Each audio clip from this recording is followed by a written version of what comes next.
Assalamu alaikum wa rahmatullahi wa barakatuhu. Welcome to today's Friday Reflections on this, the 30th of April 2021. I hope everybody is well wherever you are tuning into this from. I wish you all Jummah Mubarak, a blessed Friday. Today I would like to read from this book by Mawlana Shaykh Nazim. The book is called Mercy Oceans, Endless Horizons, and it is one of Mawlana Shaykh Nazim's books from the 1980s. This is copyright 1982, so I don't expect it to be in print still, but you might be able to get some of the sohbets recorded in here in a more recent book, which collects some of the older sohbets. This particular sohbet was called The Responsibilities of the Rich Towards the Poor, and it was delivered in Cyprus. Bismillahirrahmanirrahim. I love to visit cemeteries, as there one finds a reminder of eternity and feels at peace with those who are resting there in peace. But I only experience these feelings of serenity when visiting old graveyards, as the people who were buried there were generally good and pious people, who, because they had worshipped their Lord, found rest in death. This feeling of peace comes upon me in all old cemeteries, not only in Muslim cemeteries, but also here in England. Previously, the people here too were believers and worshipped Allah during their lives. On the other hand, when I pass through new cemeteries, my soul feels pinched and repelled by the atmosphere.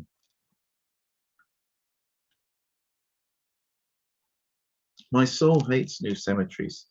So many of the people who inhabit them, the people of our times, died without ever having worshipped their Lord. They died after having passed their lives in the pursuit of evil and their ego's pleasures. One may ask what has happened to so drastically change the ways of people of the world in such a short period of time. For often these old cemeteries, which elicit feelings of peace in me, are only about 200 years old. What has happened since then which robbed mankind of its soul? You know, this is something I must admit, this resonates with me, because even if I've always liked visiting old churchyards, and I do find them peaceful. But it's true, some of the new cemeteries, you don't feel that. Maulana continues, ever since the French Revolution in 1789, the egos of mankind have been fighting everything that puts them within boundaries, and therefore, ever since that time, people have been fighting against every religion. They are asking for freedom, and what freedom means to them is to be free of every of every restriction on personal life imposed by religion. If a person gives his lower self, his ego, a chance to seek more freedom for pursuing its desires, it will never stop at a limit, nor will it be contented. Rather, step by step, it will grow stronger and more dominating until it becomes a dangerous and destructive wild dragon on the loose. Because it is the nature of the lower self to have limitless greed, one can see people nowadays who have attained total freedom for pursuing the ego's pleasures, still dissatisfied and asking for more. What is the meaning of more freedom for people who already know no bounds? I mean, that's a good point. What is more freedom if a person already has freedom? And if a person is already pursuing everything, what is more freedom for them? They are asking to live the life of wild animals on a mountain, for there to be no more laws at all, so that they may pursue their pleasures unhindered, without consideration even of how to get around the law. This is their sole pursuit. Therefore, they are fighting any state that is built upon laws, with the goal of eliminating law altogether. The only law they agree to is the law of the jungle, the survival of the fittest. Let the powerful survive. The powerless have no right to live. Let the weak all die, so that the world may be for us. That is the ideal state of affairs for egomaniacs, and all egos, if they are unleashed, they are maniacal. This we know very well, and Allah Almighty knows everything best. And so, if Allah Almighty were to put no hindrance in the way of runaway egos, then they would go on their way until their ideal state of affairs was attained. But Allah does put hindrances in the way, as everything has a limit in the divine presence. Regarding this point, Allah says in the Holy Quran, and Allah has created limits for everything. And again, with Him, everything is in proper measure. It is a divine truth that nothing can continue without limits, and nothing happens by coincidence or accident. Allah has opened up a runway for egos in our time, but that runway has a limited length and a foreseeable end. It is not a highway. There is also a tradition of the Holy Prophet in which he says, whatever you do will be done to you. The Prophet is warning us, as you treat people, they will treat you in turn. As this is the golden rule, you will find it in every religion, every good philosophy, every spiritual tradition. Sometimes it's worded as do not do unto others what you do not want done upon yourself. And sometimes it's worded to do unto others as you would like to be done to yourself. But the principle's the same. We should treat people how we would like to be treated. This is also the principle of karma within Hinduism, that if you go around, whatever energies you put out, those energies will return back to you, because none of us are isolated. So if you do good things will find their way back to you, even if you have to endure some difficulties as well. But on the other hand, if you do bad things, if you're harming people or hurting people or destroying the world, then you'll find things will come back to you which are not positive as well. Nothing happens in isolation. And as Mawlana said here, everything has its proper measure, which is something from the Quran. Even my mom taught me as a child, she said everything in moderation. She never said, just go crazy and do everything crazy, but do things in moderation. It's a very simple principle, actually. And if we apply that wisdom in our lives, then, we don't even need to be experts on religion or anything. We'll be fine. But today, how many people do things in moderation? Mawlana Shaykh Nazim continues, we believe that whatever Allah has ordained is unchangeable, and also that whatever He has commanded is suitable for every member of mankind. One of the things He has ordained is that there will always be basically two classes of people, the rich and the poor. Along with ordaining this, He has also instructed rich and poor people as to their behavior towards each other. The existence of these two classes is a fact of divine ordination. No one can do away with the distinction between them in order to make them one. That is foolishness, and it is impossible. Now, many efforts have been made over the years in order to try to change that, and there's nothing wrong with making efforts to try and make things more equal. But it does seem to be that whatever is put in place, there are always people who are more powerful or more privileged or richer. There's always this disparity between people. And as Maulana continues here, he said, even in communist countries, where they claim to have a classless society, there are still those who govern and those who are governed. This is something that George Orwell, of course, pointed out in Animal Farm and in 1984. The life of those who govern is the high life, and the people who are governed are just as they were before. Nothing has changed.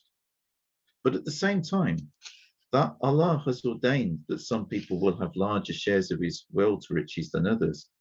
He has also revealed divine commandments and rules, which, if obeyed, will keep both classes happy and at peace. Allah Almighty has ordered rich people to provide for, care about, and protect poor people. If the rich act in such a way, then the poor people will automatically become protectors of the rich people. This is because of another unchanging rule of human nature. Man is a slave to goodness. A person who receives goodness and benefit through the generosity of another person will feel obliged within himself to be thankful and grateful to the person who has done a good deed for him. I know from experience that's not always true, but certainly it is for a lot of people. Since this is part of human nature, rich people used to spread their wings over the poor so that they could gather thereupon, seeking refuge and shelter. Consequently, the poor who found shelter under the rings of rich people at the same time acted as a circle of protection. In this way, the relationship was reciprocal. All benefited mutually. But nowadays, rich people have folded up their rings rather than spreading them. They have folded them around themselves in order to protect themselves and their own privileged positions, and no one can take shelter beneath their wings. If they would only spread them, then no one would think badly of them, nor hold any enmity towards them in their hearts. But because of their bad treatment of the poor servants of their Lord, these poor servants are also changing their behavior towards the rich. To tend towards extremes is a sign of ignorance, said Imam Ali. We must seek to tread the middle way towards a goal of putting people on that middle way. Allah Almighty has revealed rules for the rich. Give, you are my deputies, my assistants, and I'm allocating to you the responsibility of distributing my treasures and my territories to my poor people. If you fulfill my commands by doing this, then I will make the hearts of those poor people soft towards you, so that they will respect you. And I shall make them protect you as well. But if you disregard my orders, I will make them envy you, so that they will become your enemies and plot how they can take everything from your hands and leave you with nothing. But in our times, Allah's orders are disregarded, and the result is that the two classes are becoming ever more polarized and drifting farther and farther apart. That is the real reason for the enmity existing now between these two classes of people. If rich people had observed the unchanging rules of Allah, communism and such bad ideas would never have cropped up among the masses. Our treatment of poor people causes us to fall into hell, here and hereafter. We have seen that it is the fault of the rich, their ostentatiousness, that they are envied by the poor. It is a very important point in the teachings of Islam that rich people should not show off in front of poor people. For if they do, poor people will feel sorry that they have these possessions. When you go to buy something valuable, don't display it as you are taking it home. There is a wisdom in this. It is why in Oriental countries, we have huge pockets in our clothes where we can keep our valuable acquisitions without anyone seeing what we have. In this way, people don't know what we have bought for our families, and they won't envy us. But in our times, everywhere and at every time, people are being tempted to envy. And this is, something which, even though Mawlana wrote this or spoke this in 1982, it's got worse. Today, there's something like 1% or even a fraction of 1% who own what everybody else owns, split between everybody else. And they think they can get away with anything. And this is a problem. They're just a fraction of the human population. I don't have any bad feeling towards anybody, whether they are rich or poor. But people have to think about what they're doing. And, if they're in that situation and then they wonder why people hate them, do they never think? Do they never wonder why that is? We all live on the same earth. We have to work these things out. Mawlana continues, he said, for example, nowadays many luxury restaurants face the main streets with picture windows, so that the rich people dining there are eating and drinking a full view of the passers-by. The sight of these fancy dishes causes the passers-by to envy the rich, as they themselves can't afford to eat in such restaurants, though they would like to. When these envious looks fall on the food, that food becomes poison to the one eating it. Clothes, cars, houses, furniture, with everything that you possess, you must be very discreet, so as not to draw envy, anger, enmity, and other bad thoughts and feelings upon yourself and your families. It is important as well that your wives don't make themselves up and walk around in public dressed in the finest clothes and draped with all kinds of valuable jewelry dangling from their ears, wrists, and necks in an exaggerated manner. If we let them do this, we are making trouble for ourselves and for them. Because the next door neighbors look upon your riches the most closely, Islam instructs us to help our next door neighbors first, and as much as we are able to. Then they will be pleased with our goodness and generosity and will feel ashamed to lift their eyes with envy at us or our families or our houses or anything else pertaining to us. But nowadays people are very foolish, competing to see who can show off most ostentatiously. Thus envy, enmity, and anger are mushrooming all around us. I mean, this is something you see in some communities, like when they get married, for instance, and the amount they will spend on the wedding, you could buy a fancy car or even put a big deposit on a house just for the wedding ceremony. I mean, even from a logical perspective, how much are you actually preparing for the married life together? You know, it would make more sense to have a more toned down wedding and put that deposit on a house or on something which would be more beneficial. But today people aren't thinking. It's like their cousin had a big fancy wedding, so they want to have an even bigger fancy wedding to show off. So everybody's chatting about who had the best wedding and, you know, talking about them like, wow, we went to their wedding and their wedding was amazing. And I'm just using weddings as an example. It could be anything. But I mean, why? It's, you know, people don't think. We should use whatever resources we have in a responsible way and in the most constructive way that we can. And Mulana finishes by saying, the heart of a good person never longs to show that he has more power than a poorer person. A good man or good woman should look like a person of humble means. That is why Islam encourages us to sit and associate with poor people. In this lies the very good and powerful wisdom, and the Holy Prophet urges us towards it.